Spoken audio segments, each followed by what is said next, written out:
In digital Marathi, जनतेच्या हक्काचं व्यासपीठ।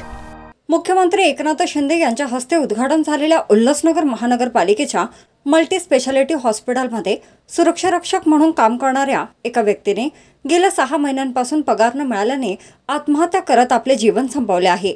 या घटनेने उल्हासनगर शहरात एकच खळबळ उडाली आहे। उल्हासनगर महानगरपालिकेचे महाराळ गावच्या वेशीवर मल्टी स्पेशालिटी हॉस्पिटल आहे। या हॉस्पिटलमध्ये सुरक्षारक्षक म्हणून काम करणारे राजू धाटावकर यांना गेल्या 6 महिन्यांपासून पगार न मिळाल्याने लोनचे हप्ते भरून न शकल्याने आज त्यांनी आपल्या राहत्या घरी गळफास घेत आत्महत्या केली। या घटनेने शहरात संतापाचे वातावरण पसरले आहे। मी भारती राजू धाटावकर, माझा नवरा इथे दवाखान्यात कामाला होता बीएमसीच्या सिक्युरिटी गार्डमध्ये, आणि त्यांना पेमेंट भेटत नव्हता। पेमेंट नाही भेटल्यामुळे त्यांनी असं केलं। 7 महिने पेमेंट नाही भेटलेलं त्यांना, पेमेंटमुळे असं केलं आहे। आम्ही खायचं काय आणि राहायचं कसं?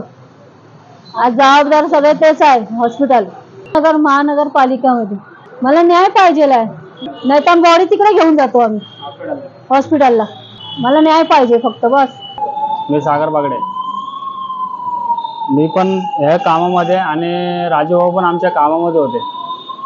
तर त्यांनी असं झालं की 6-7 महिन्यापासून पगार झाला नाही, त्याच्यामुळे त्यांनी फाशी घेतली। प्लस त्यांचं आता जे काय आई वडील आहे, आई आहे, ही आई आहे आणि त्याचे 2 मुलं आहेत, प्लस त्यांची बायको आहे। आता यांना कोण बघणार आहे? त्या हिशोबाने आपल्याला काय त्यांचं आता मागं पुढं कोण नाही, त्यांच्या मागं पुढं ते तोच एकटा होता राजूभाऊ। आता कोण बघणार आहे त्यांना? 6-7 महिने झाले त्यांना, आणि 6 महिन्यापासून पगार त्यांना आलेला नाही ना। प्लस आज मला कामावरनं पण काढलेलं आहे। मी पण तिथंच कामाला आहे राजूभाऊच्या जोडीला, रेश्मा मॅडम आहे, त्यांनी आम्हाला कामावरनं काढलेलं आहे। आणि यांच्या राजूभाऊचा पगार पण नाही दिलेला आहे प्लसला, आणि आमचा पण पगार लेट होतो।